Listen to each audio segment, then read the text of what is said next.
welcome everybody. I have a great guest today. I'm real excited. We met in person the other day, had a cup of coffee, got to know each other a little bit, but I really want everybody else to get to know Chad. He is a talent acquisition and executive search consultant with CoThrive.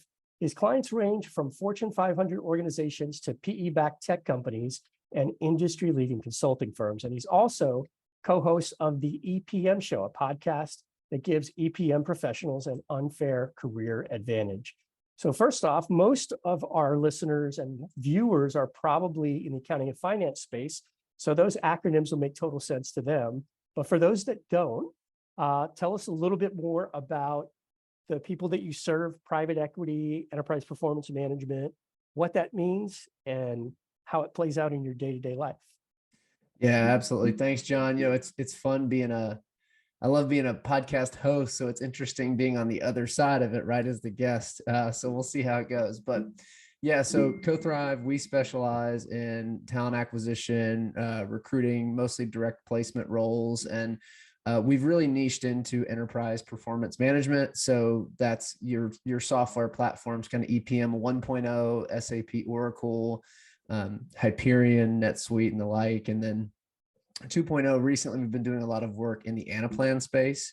So the implementation partners that work with Anaplan, we help build their teams, staff their teams, and then the Anaplan customers that are ultimately the ones buying the licenses and using the software, we're helping them build out their centers of excellence and teams in that space. And then there's been all types of offshoots of that. We've been fortunate to work directly with Anaplan in many capacities, and we've expanded out into even technology go-to-market roles. So those alliance partner manager type positions, and then obviously working closely in finance still too. So it's a little bit of kind of just about what we do. And then enterprise performance management, for those who don't know, that is anything from budgeting, planning, forecasting, any of those types of activities companies are doing. They're using software to do it, like Anaplan, Oracle, SAP. That's kind of the general space.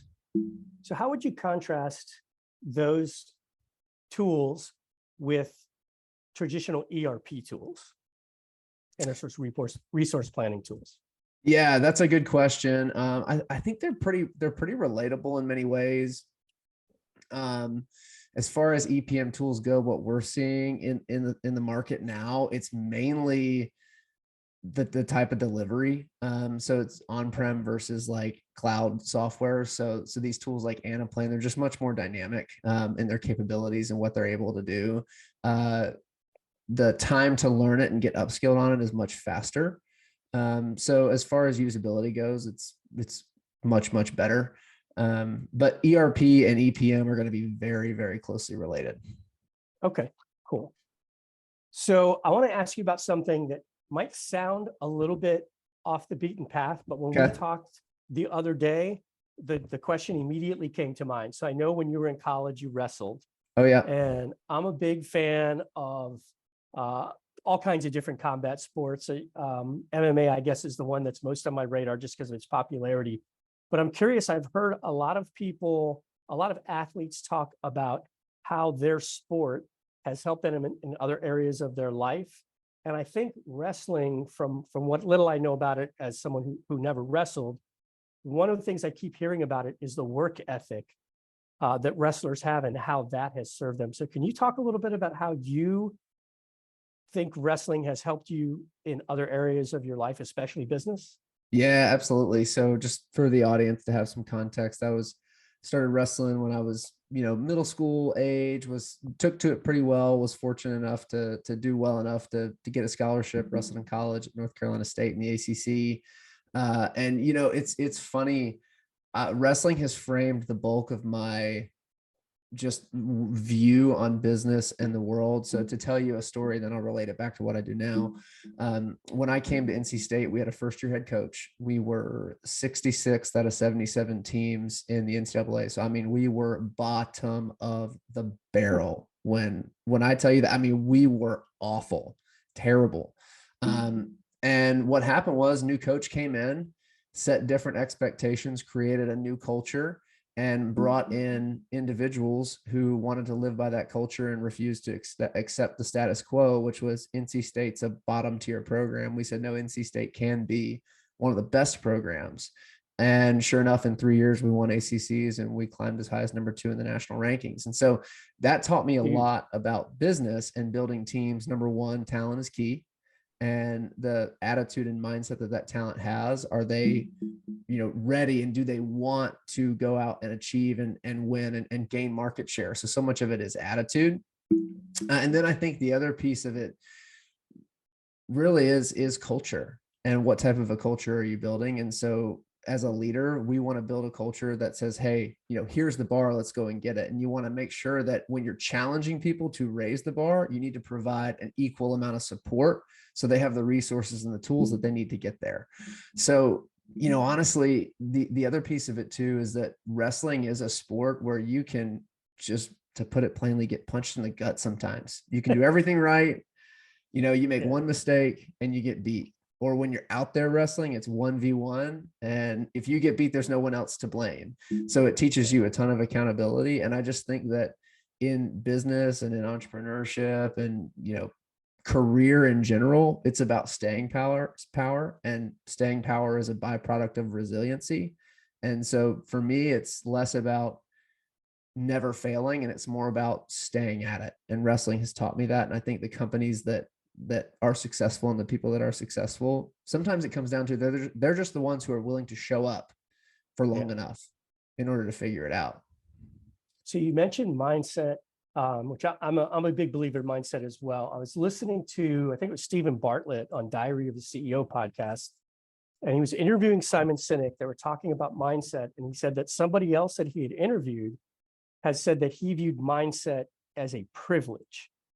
And he thought, well, I never thought about that before. And I think the context was that people who come up with parents and sort of an environment that teaches them a positive mindset and a growth mindset from an early age kind of sets them up with an advantage. So I'm curious, what would you say to people who might think, well, hey, I didn't come from a background of people that talked about the importance of mindset. I had a lot of negative people around me growing up. What would you say to someone like that about how things that they can do to get themselves into the right mindset? I would say, show me your friends and I'll show you your future. So if you didn't come up in that kind of a background, or that wasn't the environment that you grew up in, think about the people that you know in your life. And when you say, man, I want my life to look like what their life looks like, I want to do what they're doing, go make friends with them and go figure out how they think, and surround yourself with those types of people. So I think part of it is starting with, who in my life do I aspire towards? And then figure out, how do I spend more time around them? Yeah, that's great advice. That reminds me, I think James Clear in his book, Atomic Habits, talks about getting yourself into an environment, becoming a part of a group of people who have values and habits that jive with the habits you want to have and the values that are already consistent. And it kind of creates an accountability. For sure. An environment of accountability. 100%. And the other thing too, like thinking about that practically, let's say you're on LinkedIn, or there's people that that are just kind of your weak ties, for lack of a better term. You know them, you maybe have name recognition. And let's say maybe you make a list of, hey, there's 50 people that I see their career, I see where they're headed, and I aspire to them. Well, you need to reach out to all 50, but only 7 or 8 of them might actually give you the time of day or respond. And of those 7 or 8, maybe 4 you can develop relationships with. So there's part of this too, it kind of goes back to the resiliency piece of knowing, like, hey, I need to just keep pushing forward. I need to keep pushing play. And I'm okay with realizing that I'm going to get mostly no's, but it only takes one yes to make a significant change. Yeah, it's true. I'm curious, you have an MBA, and I think it was Alex Hermosi that was talking about how he did real well in undergrad, and he was in the process of applying to the Harvard MBA program. And so he studied really hard. He did great on his GMATs, and he's filling out the application. One of the questions said something along the lines of, how do you believe getting into our program and getting a Harvard MBA will help you reach your short and long-term goals?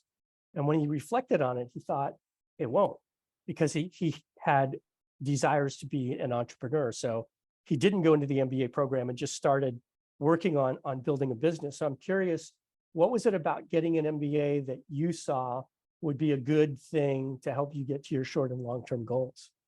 Yeah, that's a good question. So for me, I actually went straight through undergrad to MBA, and part of what Okay. comes back to wrestling. Wrestling drove that. I did a graduate transfer, and so I was still competing, and I wasn't going to do a second undergrad degree. So I decided an MBA was a better way to go and focus on leadership and management, because I knew I wanted to lead.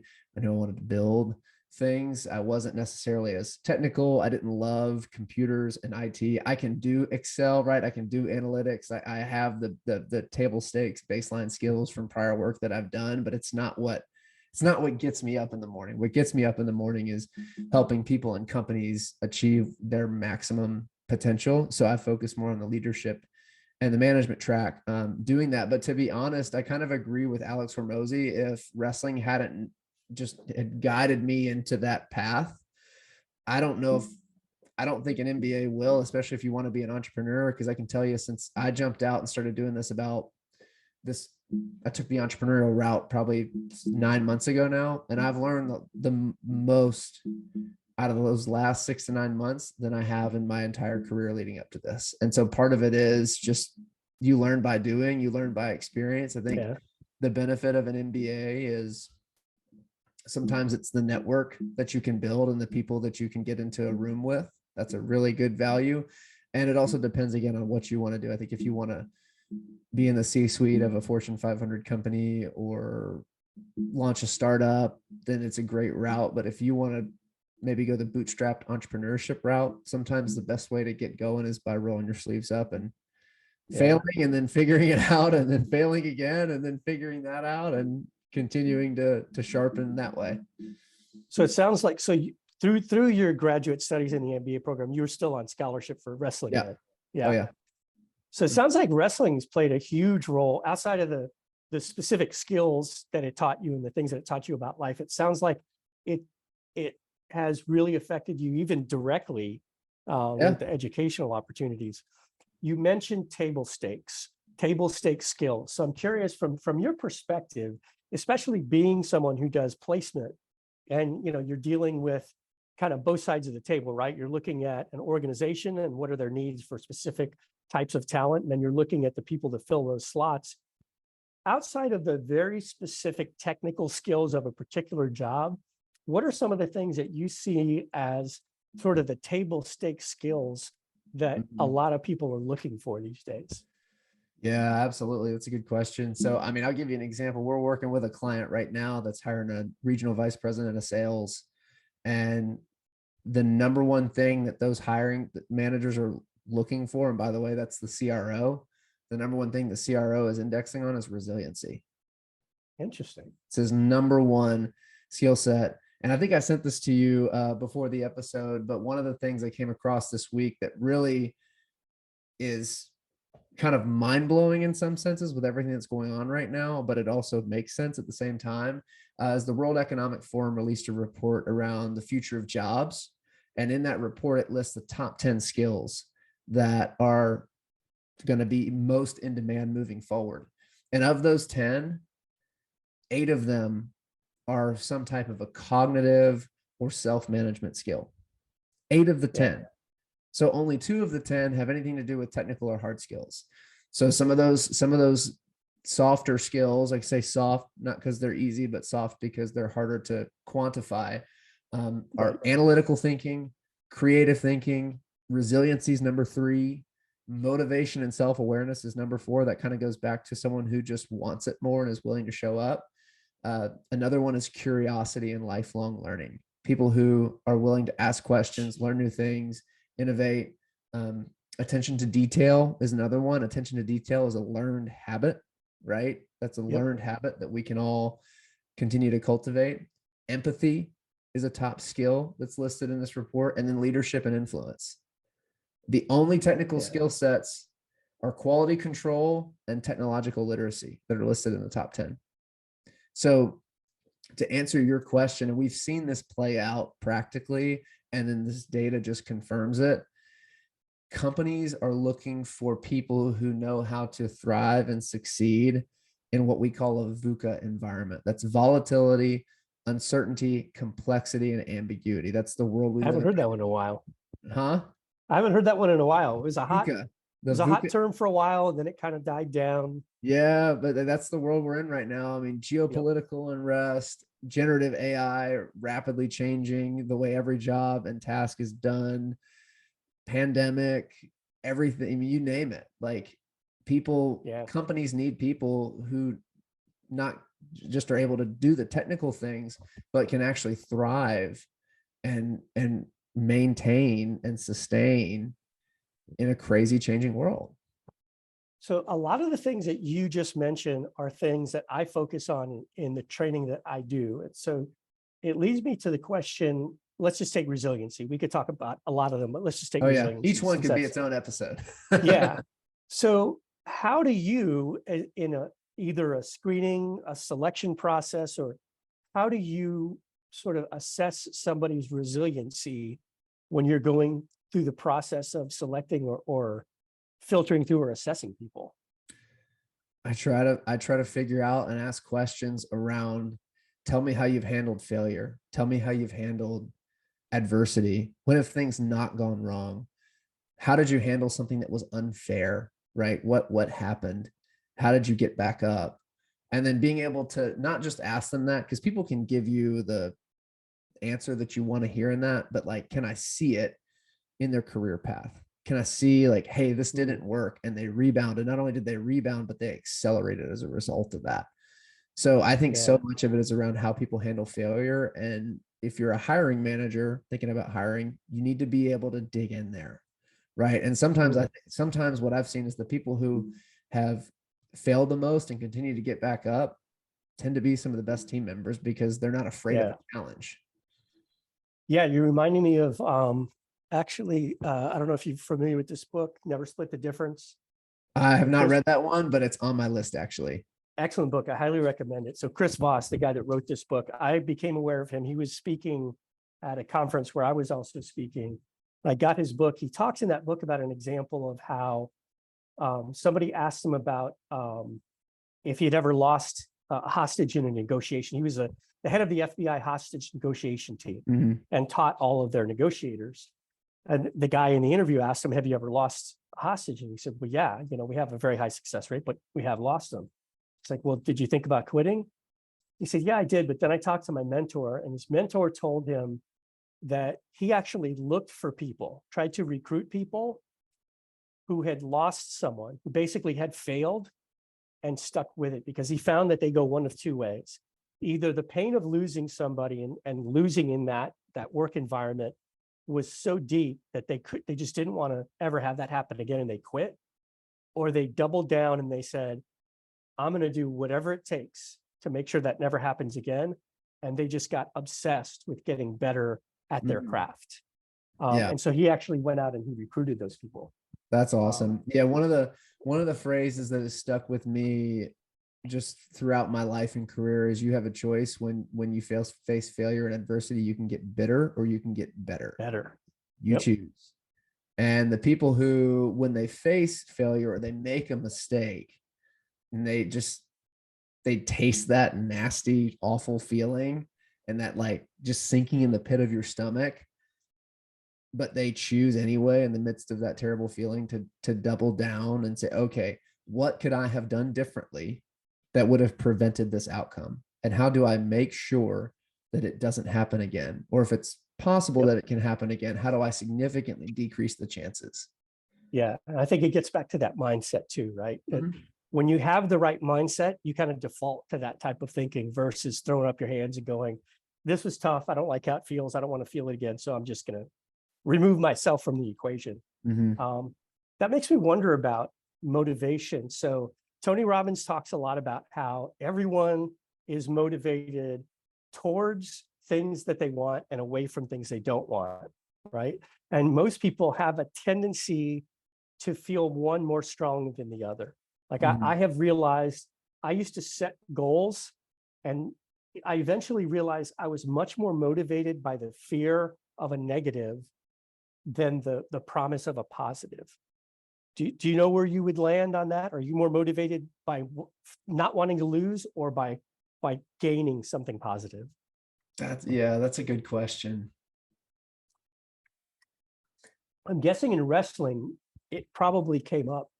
Like whenever you might lose, Yeah. hopefully very infrequently, Yeah. but were you more pissed off that you got beat, or that you didn't move that one step closer to winning something bigger? You know, I think honestly, I'm motivated more towards Okay. like the More promise of moving an towards. outcome than the fear of a failure, because I don't believe that a failure defines me. Like I don't think one singular event, one single failure, one missed opportunity defines me at all. Like I don't think it Yeah. impacts my intrinsic value. So I'm Yeah. not as afraid of that. Whereas Interesting. I am more motivated towards, one of the things I was always taught was begin with the end in mind, begin with the end in Yeah. mind. So like when you're going to go to a practice and it sucks and it's 5:30 in the morning, or you're working till 10 p.m. because something has to get done, or you're getting up. I'm more of an early person. So you usually won't catch me working till 10 p.m. unless it's absolutely dire need, but you will catch me up at 3:30 in the morning, finishing whatever it is I need to get done. That's kind of Oh, wow. that's my like most productive time when I really need to Interesting. get things done is early in the morning. But when that alarm goes off and you're getting up to do something and you're like, oh, I'd rather sleep. Like what gets me out is thinking about that end result that we're after. And for me, that end result, it's not always, it's usually not actually like financial, but it's more around, am I maximizing my gifts? Am I maximizing my skills? Am I maximizing my opportunities? Like when I get to the end of my life, the end of my career, whatever it is, I want to be able to look back and say, I gave it everything. Like I left nothing on the table, independent of the result, because we can't control results. Like if we could all control a result, we'd all be multimillionaires. We just would, Yeah. right? Like if you could control it, why would you not do it? We can't control results, we can't control outcomes, but we can control effort. So Yeah. I want to be able to look back and say, I gave it everything and I don't regret any of it. So talking about goals, one of the things when we talked the other day, you had mentioned that your company is bringing somebody on to help with some of the expansion that you guys have in Yep. your on your horizon. If money were no object, let's say you had like twice the funding of whatever you have in your budget right now, what is something that you would do in your business to move you closer to your goal? Oh, that's a good question. If money were no object, what will we do in our business to move us closer to our goal?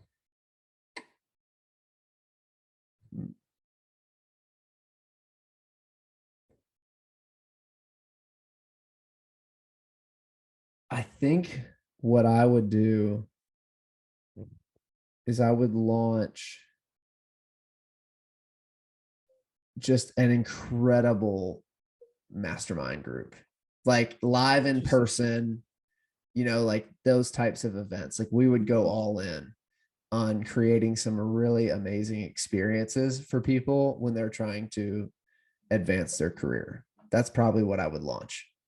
Um, I mean, you think about doing that at scale, like you have to hire tons of people. You got to have a ton of capital to be able to put those events on to front it. And there's a lot of risk involved because you need people to sign up. But yeah, I'm a big believer in us getting in the same room together, at least, for periods of time. Sure, like hybrid work, remote work. I love that too. I'm not saying it's not a good thing, but just like, I think people need to be able to take time and work on themselves and work on their career. And if we could facilitate something like that consistently across the country, I think it would pay huge dividends, because I mean, practically we would build one of the best networks in the industry by being able to add that much Interesting. value to people. Not an answer I had thought about. I hadn't thought about the questions. That's a really interesting. Hey, like that's a yeah. Well, what I found interesting about it is I've never thought of.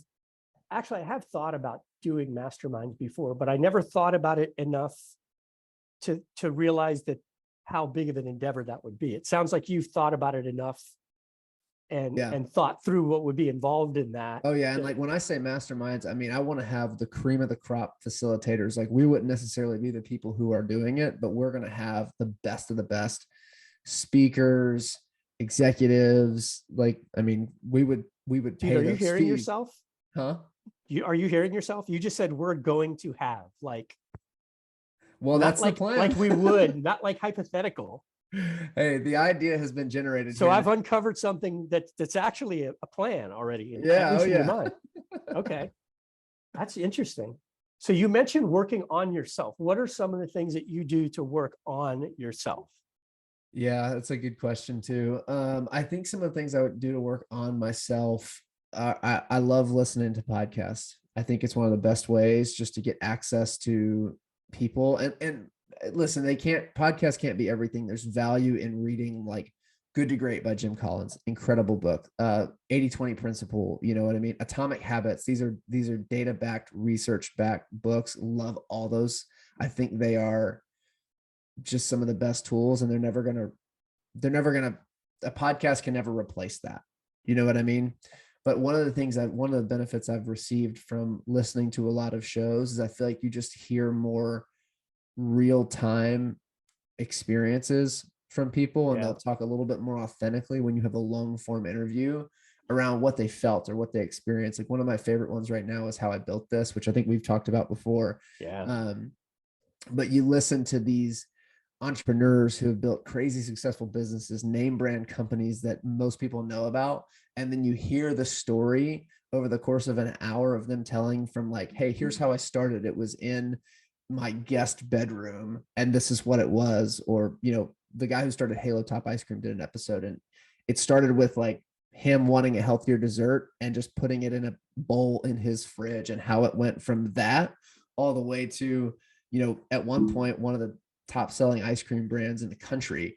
Or Orange Theory Fitness, how, you know, the woman who started it was in her 50s and she starts it in the guest bedroom of her house and slowly grows, and just through these like crazy, almost lucky moments happening, it just becomes what it becomes. And so it just, I walk away from those types of episodes and those stories with a lot of just reminders to stay at it, and to realize that here's what it is actually going to take. And I find that to be a very, very good tool for equipping me with the right expectations, because if you expect something to be easy and then it's hard, you're more likely to quit.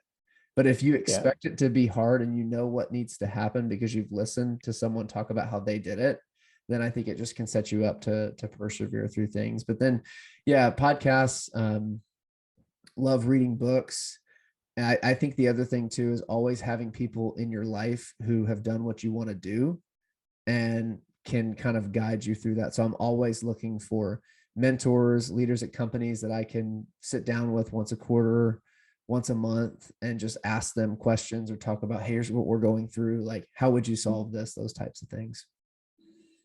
So you just touched on something that's it's kind of freshly on my radar, the whole mentor thing. Who is someone that if you knew 100% they would say yes, who is someone that you would ask to be a mentor? Someone I would ask to be a mentor if I knew that they would say yes. That's such a good question. I would probably go with like James Clear. James Clear? Okay. Big on habits. Yeah. I think it all starts there. It all starts with like our personal productivity. And, you know, I have to realize for myself, this is the thing that I've come to begin to think about. Like when I think about my goals of, hey, we want our company to look like this one day, right? Who I am today has to change in order for that to be possible.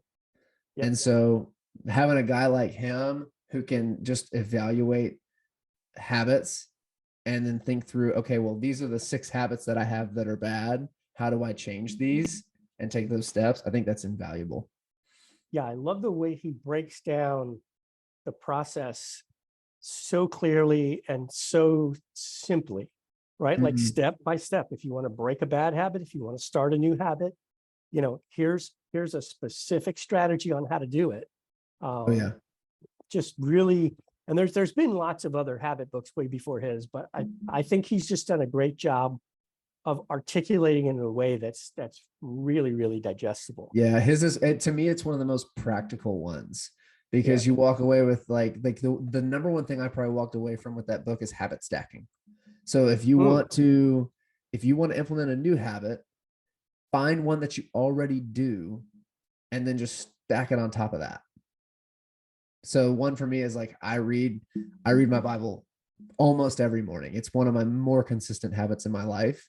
But when I want to read, I'm like, I want to read more business books. Okay. Well, I'll read my Bible for 20 minutes and then I'll read a business book for 10 because that's my like carved out reading time anyway. And so being able to like gotcha. stack like that, Yeah.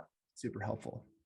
That reminds me, that guy I mentioned to you, Alex Ramosi, he talks about skill stacking, Okay. Yeah. where maybe the first skill you get is just math. You get better at math. Okay, that's one skill. Well, now maybe you add to that, well, now I'm going to study accounting and I'll use my math skills to get better at accounting. Okay, so now I mastered, well, now maybe I learned about tax, the tax code, and then maybe I learned about cost account. Now all of a sudden I'm stacking these skills where, oh, wait a minute, these are the skills that a good CFO has.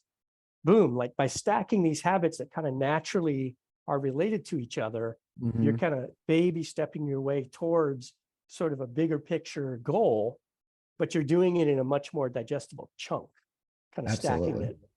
Um, you mentioned something earlier about expectations. This is another thing I got from Tony Robbins about how more often than not, the reason that we experience negative emotions is not because of something that happens.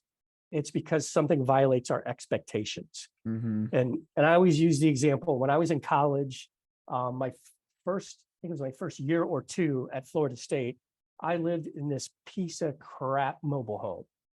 And I was happy to have it. It was really inexpensive. And I had a roommate, and it didn't even occur to me that it was a crappy mobile home. But now, at my stage of life, if I had to go back and live in that, my expectation is that I should have something different. It has nothing to do with the mobile home or the house that I live in now. It's all about my expectations. So I'm wondering, has anything stuck out to you as an expectation that was violated somewhere in your life that caused you disappointment or upset? That when you look back on it, you think that was a silly expectation anyway. John, one of the things I've learned about myself lately is I am like an unbridled optimist, which that can be a great thing because I'm always looking at like, hey, what can go well here? You know what I mean? But the other thing I've learned is that I don't know who said this, but I think it's just more of maybe like a wise proverb. I don't know who to attribute this to, but it's you'll always grossly overestimate what you can do in a year and you'll grossly underestimate what you can do in 5. Yeah. So I am the king of that, but I do think the challenge is being if you realize that you've overestimated what you can do in 1 year, being able to kind of like tailor your expectations back down to say, hey, it's okay if we didn't hit this crazy goal in year 1, but we got close. And Yeah. then to stick with it for 4 more years. Like that's the hard part, right? It's easy to say, oh, you way overestimate what you can do in 1 year, but you underestimate what you can do in 5. The hard part with that is sticking with it to year 5. So that makes me wonder about, I also am a kind of a incurable optimist. And what I've always found ironic is people that know me a little bit, but not really well, sometimes have a misperception that I'm more pessimistic than I am because I'm constantly planning, Mm-hmm. right?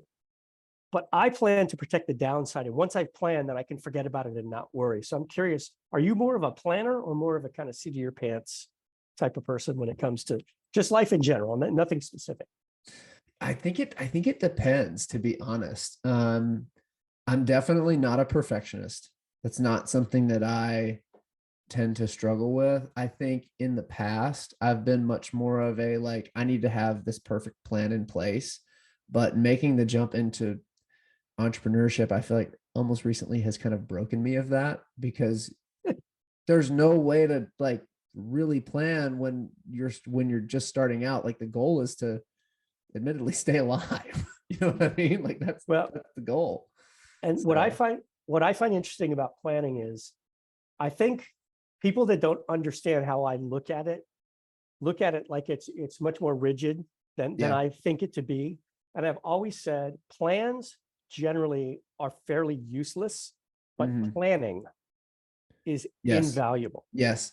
The process of forcing yourself to ask the questions and challenge assumptions, that's where the value is. Because Totally agree. whenever I've done formal plans in the past, like I worked at jobs where planning was like in my job title, right? I worked in the planning department. We did budgets and all that, right? The second we would print that thing out and put it in a binder, it went on a shelf and nobody looked at it again because it was useless. We started focusing on, all right, now let's reforecast.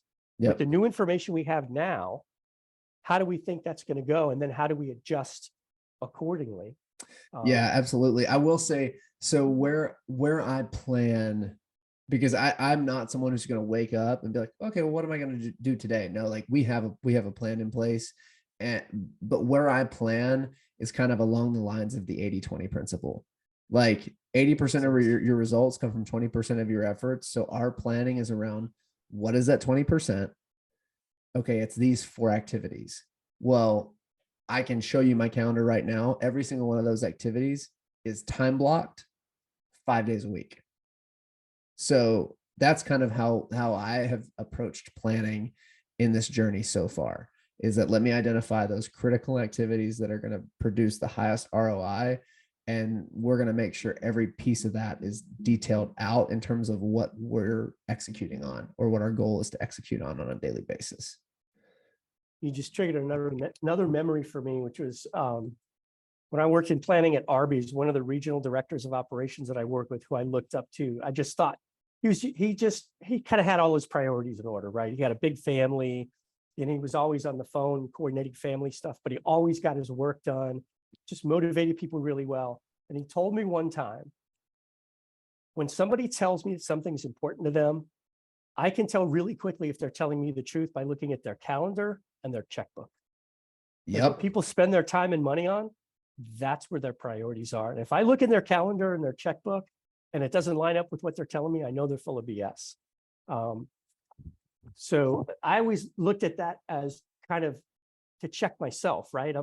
I might be able to look at somebody's calendar. I'm in business, I can look at their checkbook because they're spending the company's money. That's kind of where he was Right. coming from with that. But even on a personal level, I've always thought about that. When I look into my calendar, what I'm saying are my goals. Does my calendar actually jive with that? And am I spending money on the things that I should be to get me where I need to be? Yeah, that's such a good reminder, because I mean, at the end of the day, if you think about life, time is the most valuable asset anybody has, because you can never get it back and you don't know how much you have. Ain't that the truth? So let's get back to business for a second. Let's do it. What is something about your industry or your profession that you believe is a myth that people misunderstand? Something about our industry that is a myth that most people misunderstand. So one of the things that I've started to realize is that so when you say my industry, I'm gonna think about that and contextualize that right now as recruiting agencies. So third-party companies that help other companies bring in talent, either full-time, contract to hire, anything like that, but that third-party agency. One of the myths that I've noticed when I work with internal talent acquisition teams is sometimes there's a little bit of this myth around like, oh, well, that agency is going to make me look bad because we brought them in because I wasn't able to do it or what have you. Whereas our goal and our approach in everything that we do is to make our talent acquisition partners look really good, right? Like it's not about Co-Thrive getting credit. It's about the outcome